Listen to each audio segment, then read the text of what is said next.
listening to the Pro-Black Perspective on KWAZ Radio. Today we're going to go over a love story that I wrote almost a decade ago. Back when I was younger, there was a writing contest.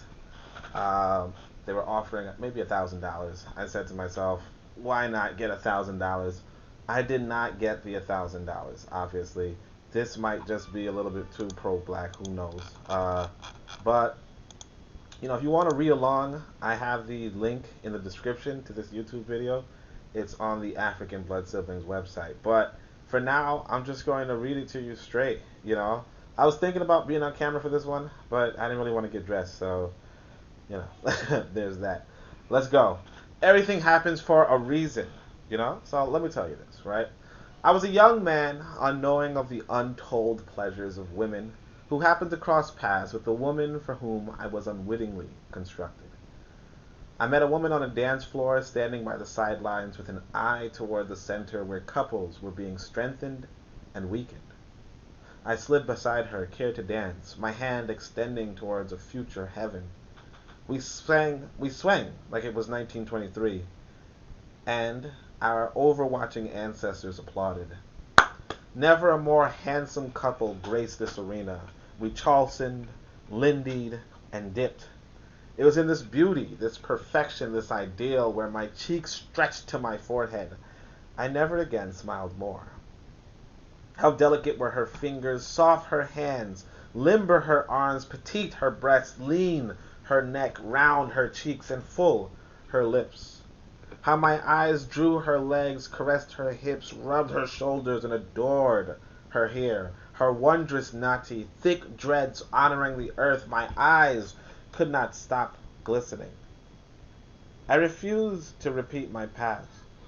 We shared the whole afternoon of dancing, and at the end I made sure to get every contact information and boldly insist upon a future meeting. When we parted, I felt weak. The time apart made me restless. Within an hour, I picked up the phone. She answered. About time. Her words were magic. I became a king fit for this queen, feeling as though only the finest jewelry the earth could produce would allow me to joke and jest as I did with this woman. We had a bond akin to Romeo's, wherewith the phone became a brick, a heavy burden, and I yearned for her presence, not weights. We promised one another that following a rest we will meet for food at a nearby restaurant. I longingly looked to my bed as a time portal to tomorrow. When I awoke, I showered, then dined. All of my years in university flew from my tongue to her ear. She was my twin, reciprocating every story. I was enthralled by the evening. I never knew dinner to be so delightful, and I could not make us part. We walked for a mile. I felt poetic, complimenting my compliment. We came upon downtown Brooklyn, where against the moonlight the classics played. I again asked, care to dance, and we waltzed it, until a man sitting beside the boombox on the steps of Brooklyn's Capitol shouted, "You're romantic!" We smiled. She took me to a little-known bookstore. We spoke honestly on our libraries. The night was becoming late. We departed without a kiss. I had never kissed before. I was afraid. She had to leave the following day. She insisted that it was for a professional retreat. She promised, too, that she would write me. A letter came into the mail. It's in my drawer now. When we again met, we met at the theater. I had kissed a girl in her absence. This woman was so perfect, I could never imagine being untrue to her. But as much as my childhood insisted on one woman, I could not. I feared inadequacy. I did not wish to repel due to inadequacies. I did not confide as much at the theater. But she was a worldly woman, 13 years my senior. She had kissed a boy before. The feeling was not right at the theater. We parted, and though I enjoyed this woman, the magic of our first date did not repeat. This got to her head.